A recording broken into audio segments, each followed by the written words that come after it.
Registros em áudio, Jornadas das Letras Galegas 2018, em homenagem a Maria Vitória Moreno. Realização: Programa de Estudos Galegos, PROEG. Evento realizado na UERJ, Universidade do Estado do Rio de Janeiro. Patrocínio: Xunta de Galícia. Mais informações sobre as falas nas descrições de cada link. Eu sou a Fernanda, sou aluna aqui do mestrado em Literatura Portuguesa aqui da UERJ. E como está no programa, né, no título, a minha apresentação, na verdade, é uma breve apresentação sobre o meu projeto de mestrado, né, o projeto que eu escrevi para a seleção. Eu comecei o mestrado agora, né, é uma pesquisa que ainda está caminhando, ainda tem muita coisa para avançar, mas eu queria fazer essa breve apresentação sobre ela, que é Eu Também Navegar, Fendeiras, Barcas de Pedra e a Galiza no romance de José Saramago. Então, a gente falou, mais cedo a gente teve a mesa, né, dos professores falando sobre a questão da lusofonia, né, principalmente o professor André falou muito dessa relação entre Brasil e Portugal. Só que eu até, dentro da parte da música, né, e ele falou muito de autores, né, cantores portugueses que têm relação com cantores brasileiros, né, e a gente sempre esquece de falar, pelo menos na minha opinião, a gente fala muito pouco da relação entre Portugal e Galiza, que é uma relação que é histórica, né, no sentido de que o território da Península Ibérica, né, hoje, o que é o território de Portugal e o que é o território de Galiza era um território conjunto, até 1136, que é quando Dom Afonso Henriques funda, né, o Reino de Portugal, e aí que a gente vai ter essa separação, e que é uma separação que afeta linguisticamente, porque se nós pensarmos, é muito diferente você ser uma língua de uma região que pertence a outro reino, como é o caso da Galiza, né, a Galiza pertencendo ao Reino de Castela, com uma língua diferente daquela que é a língua oficial do Reino de Castela, e você ser a língua oficial de um Estado-nação, como foi o caso de Portugal, né?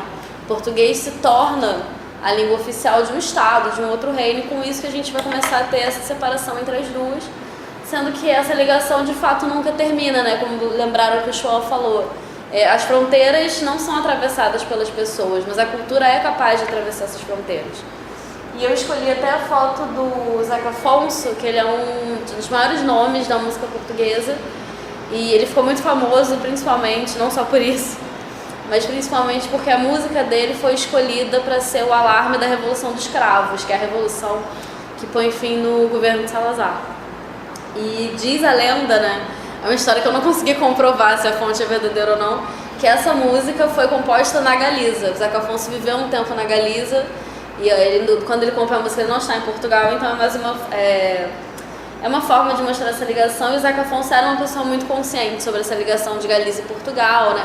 Ele sempre reforçava muito que era preciso fazer essa ligação, né? Os portugueses não podiam esquecer que a língua deles tinha vindo da Galiza, né? Tinha vindo do galego. E aí, nesse momento, então, a gente indo para o campo da literatura portuguesa, por causa dessa questão da migração, nós percebemos que os galegos sempre estiveram presentes na cultura portuguesa e na literatura portuguesa. Um exemplo é o Eça de Queiroz, que é um dos maiores nomes da literatura portuguesa e que tem muitas referências a Galiza, referência principalmente a galegos trabalhando para os portugueses, né? Galegos de classe baixa, galegos imigrantes que estão lá a serviço, e nos maias, quem aqui lê os maias de repente vai lembrar dessa passagem, tem uma parenta, né, uma parente da família dos maias, né, do Carlos e do avô dele, que era casada com um galego e que ela foi vítima de violência doméstica.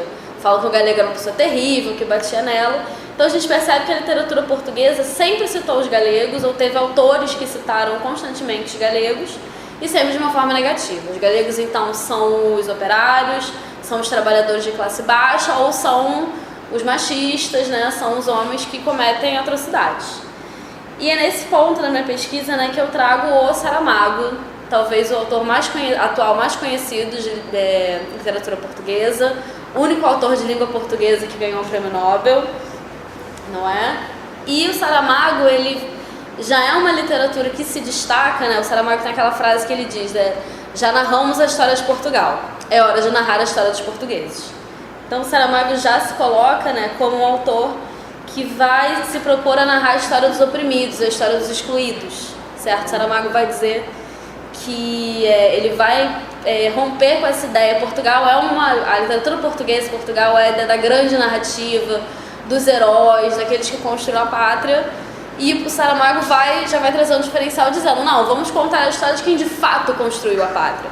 Se nós vamos contar a história da construção do convento de Mafra, né, que é o memorial do convento, a gente não vai contar do rei que disse que construiu, a gente vai contar a história dos operários, de quem carregou a pedra para fazer um dos detalhes do convento, a gente vai contar a história das pessoas que de fato colocaram a mão na massa. E a gente percebe, né, quem estuda autores que são muito pesquisados sabe que é muito difícil encontrar o que falar sobre esses autores, certo? É muito difícil a gente pensar na Mágoa, então, quem foi na Plip do ano passado, né, um grande congresso de literatura portuguesa, eu acho que tinha umas 10 mesas só sobre Saramago. E acho que um ponto que nós ainda não percebemos sobre Saramago, que é a minha pesquisa, é como dentre esses excluídos que o Saramago escolhe para ser o foco da narrativa dele, estão os galegos. E isso é uma coisa que vai aparecer em alguns momentos muito fortemente na obra dele, em outros menores. Um primeiro exemplo que a gente tem, logo da primeira fase dele, é o Ano da Morte de Ricardo Reis, que também alguns aqui talvez tenham lido, já foi livro de algum dos últimos semestres aqui de portuguesa. E no Ano da Morte de Ricardo Reis a gente tem um personagem que é o Ramon, que ele é um garçom que trabalha no hotel onde o Ricardo Reis fica hospedado em Lisboa, que é galego. E a gente tem o Ramon trabalhando no hotel e imigrantes espanhóis, principalmente madrilenhos, como Saramago descreve, que vem fugindo do governo socialista na Espanha. Né? O Ano da Morte a história se passa em 1936. Então a gente tem aquele início que vai preceder a Guerra Civil na Espanha e vem os madrilenhos fugindo desse governo socialista, que depois vai ser derrubado. E o Saramago diz, né, que da mesma forma que eles dizem Los Rojos, né, da mesma forma que eles se referem aos vermelhos, aos comunistas com desprezo, eles se referem aos galegos. Para eles o Ramon não é um espanhol. O Ramon não é o gay, não é um igual. O Ramon é um galego. E como já foi falado aqui várias vezes, né, essa marca do preconceito, né, o galego é o pobre, é o labrego, é o pouco instruído. Então ele nunca vai ser igual aos madrilenhos. Os madrilenhos botam essa marcação.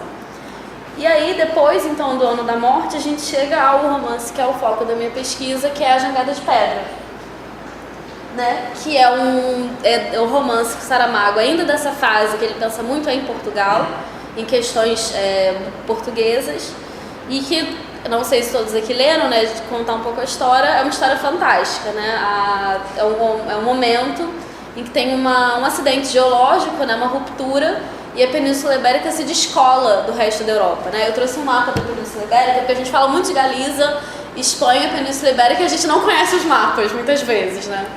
Então ali, onde tem a parte que é meio amarela, né, branca, é a Espanha, em vermelho a Galiza, e ali que tá cinza, né, porque esse é um mapa da Espanha, parte que tá cinza, mas que fica embaixo do vermelho, que é a Galiza, é Portugal. Então esse pedacinho é a Península Ibérica, a parte cinza que não está aparecendo de toda na foto é a França.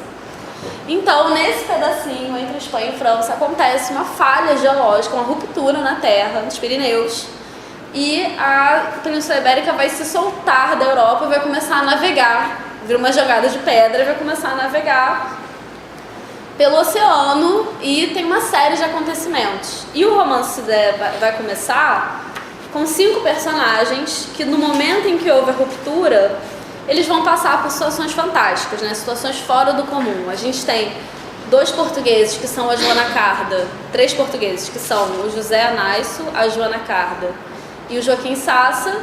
Cada um deles passa por uma situação fantástica. A Joana desenha um traço no chão e logo depois acontece a ruptura. O José passa a ser perseguido por vários passarinhos que andam atrás dele de noite, ficam atrás da casa, ficam lá de fora da escola onde ele trabalha. E o Joaquim joga uma pedra, que ele diz o tempo todo que é uma pedra muito grande, que ele não poderia ter jogado aquilo com a força dele, e joga ela vai muito longe para uma pedra que é tão grande. E no sul da Espanha, que é ali no sul do continente, na Andalucia, o Pedro Orsi, que é um farmacêutico, diz que a terra está tremendo, que ele sentiu a terra tremer e ele foi o único que sentiu, mais ninguém. E por último, a gente tem a Maria Gavaira, que é uma galega, que está no pontinho vermelho. E aí eu queria ler com vocês esse trechinho da Maria Gavaira, né? O Saramago descreve tudo o que acontece com esses personagens e no final ele vai até a Maria. E agora esta mulher, Maria Gavaira eles chamam, estranho nome, embora não gerúndio, que subiu ao sótão da casa e encontrou um pé de meia velho, dos antigos e verdadeiros que serviam para guardar dinheiro, tão bem como uma casa forte, simbólicos pecúlios, graciosas poupanças, e achando-o vazio, pôs-se a desfazer-lhes a malha, por desfastio de quem não tem outra coisa em que ocupar as mãos. Passou uma hora e outra, e o longo fio de lã azul não para de cair. Porém, o pé de meia parece não diminuir de tamanho. Não bastavam os 4 enigmas já falados, desses outros 4 personagens, né? Este nos demonstra que, ao menos uma vez, o conteúdo pode ser maior que o continente. A esta casa silenciosa não chega o rumor das ondas do mar. De passarem aves e sombra não escurece a janela. Cães haverá, mas não ladram. A terra se tremeu, não treme. Aos pés da desenredadeira, o fio é a montanha que vai crescendo. Maria Gavaira não se chama Ariadne. Com este fio não sairemos do labirinto. Acaso com ele conseguiríamos enfim perder-nos. Aponta onde está. E esse é o momento. Então o Saramago fecha o primeiro capítulo com essa informação, com essa descrição da Maria, pegando o novelo de lã azul e indo desfazê-lo aos poucos, mas como são fatos fantásticos. Ela desfaz e parece que o novelo nunca, novelo não, parece que a meia, porque a meia vira um novelo. Parece que a meia nunca acaba, parece que aquela lã não acaba de forma nenhuma. E o Saramago diz então, chama ela de desenredadeira, né? Aquela que vai desenredar o novelo, né? E aí então a gente tem um ponto que é crucial na narrativa, que eu acredito, né, na minha pesquisa, que é crucial na narrativa. Porque a gente pode, o Jangadas de Pedra é o romance da discussão das identidades ibéricas, né? Ele surge num contexto em que Portugal e Espanha estavam prestes a entrar para a União Europeia, quando ainda existia uma União Europeia, né, forte. Existia aquela dúvida, entra, não entra. E o Saramago coloca um romance que vai discutir qual é a relação de Portugal e Espanha com o resto da Europa. Porque é evidente, nós conhecemos, sabemos que se já existe uma diferença de nós, somos latino-americanos para os europeus, existe uma diferença entre a Europa Latina e o resto da Europa. A Europa das grandes nações, das metrópoles, dos donos do capitalismo mundial, né? E o Saramago faz esse romance para discutir isso. É uma coisa que é muito óbvia, que eu estou repetindo, porque muita gente já disse isso, né? Acho que a gente acaba tendo que repetir. E aí a reflexão que eu convido vocês é: por que na hora de escolher quais identidades espanholas ele ia colocar no romance, ele faz 2 personagens espanhóis? Então ele tem que escolher identidades espanholas que vão entrar. Ele poderia escolher um basco, um catalão, um espanhol do centro de Madrid, como ele já tinha colocado no outro romance. E ele escolhe alguém do sul e uma galega. Não só um personagem, aí coloca a Galiza como essas identidades, e nenhuma escolha por acaso, principalmente como personagem. Ele diz, a Galiza tem que entrar nesse romance, e coloca uma mulher representando a Galiza. E aí eu vou retomar a pesquisa da Tayane, né? Que isso é impossível, nós conhecemos a cultura galega, não pensar na importância que as mulheres representam dentro dessa cultura. Não só, como a Lucia falou, no sentido de que são mulheres que têm uma situação peculiar do resto da Península Ibérica, são mulheres que por causa da imigração tiveram que ficar sozinhas e ser as donas da casa, como no próprio folclore galego, e são muitos pesquisadores que dizem que o folclore galego, ele tem as mulheres como tema central, ele tem as mulheres como personagens centrais. A cultura oral galega tem as mulheres como personagens centrais. E o Saramago, é muito difícil a gente dizer que um autor sabia, mas digamos assim, na narrativa das Jangadas de Pedra, isso é óbvio, isso é essencial. E a gente pode até comparar pelo fato que levou a Maria a começar a história. Todos eles, um jogou uma pedra, o outro é perseguido pelos animais, o outro sente a terra tremer. E a Maria, ela é quem desfaz o fio, que mais tarde, mais à frente do romance, vai ser encontrado pelos personagens. Os 4 personagens já se encontraram, eles encontram com um cachorro que está com um fio de lã azul atado a ele. E eles vão seguindo esse fio de lã azul até chegar na Galiza, até chegar na Maria. Pode passar para mim, filho? Porque, como ele disse, né, a Maria não é a Mariade. E eu particularmente acho que de fato ela não é. Porque a Maria remete a uma das figuras mais importantes do imaginário galego, que é a Penélope. né? A professora Yara Frateschi Vieira, que tem um artigo sobre isso, que é muito interessante, e que ela fala, a Galiza está dentro da tradição ocidental. A Galiza faz parte de uma tradição ocidental, como Portugal também faz, e por isso ela vai herdar símbolos dessa tradição ocidental. A gente vai ter Penélope como um desses principais símbolos, né? Por causa dessa questão da mulher que fica sozinha na terra, que tem que esperar o marido que talvez volte, que diz que vai voltar, mas a gente não sabe se ele vai voltar de fato, mas que ela fica, ela espera e ela é resistência. Ela não é uma mulher passiva, uma mulher que abaixa a cabeça, é uma mulher que fica e que vai resistir, como Penélope resistiu durante os anos que Ulisses fica fora na Odisseia. E da mesma maneira esse ato de desfazer o fio, né? Penélope fica muito famosa pelo fato de que ela enganava os pretendentes, dizendo que ia fazer uma mortalha para o sogro, Laerte, mas durante a noite ela lá e desfazia a mortalha. E com isso o trabalho nunca terminava, ela enrolava eles. Então essa figura da fiandeira, da tecedeira é muito importante para o imaginário galego.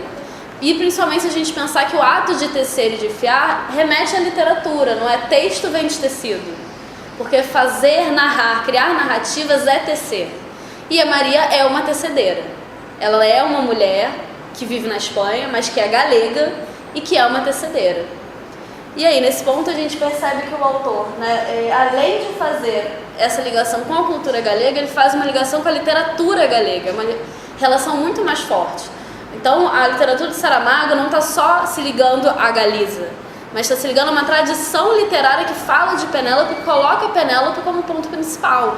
E aí que vem o título do meu trabalho, né, que eu não quis trazer porque ficava muito longo, né, ler, é o poema da Joana Torres, que é Eu Também Navegar, que é o momento em que ela coloca Penélope dizendo, não, eu também navegar, eu também tenho o direito de ir atrás, e de fato é o que acontece com a Maria na história. Ela encontra com os outros personagens do grupo, se junta à caminhada deles, porque eles, ao mesmo tempo que a jangada viaja, eles também viajam dentro da Península Ibérica, e ela que toma frente daquilo, ela que dá as condições para que esse período da jornada deles dentro da península aconteça. Ela, inclusive, de certa forma, ela é uma liderança do grupo. Talvez uma liderança que não seja tão ostensiva, ela não é como os homens que falam alto, que se impõem, mas ela é a liderança daquele grupo. De alguma forma, ela lidera aquele grupo e tem um papel de destaque dentro daquele grupo, né? E o fio de lã azul, que é essa ideia de que todos os caminhos vão levar a Galiza, né? Para eu poder concluir aqui. Porque eu acho que a gente pergunta, quando a gente lê um romance, a gente faz as perguntas. Por que uma galega?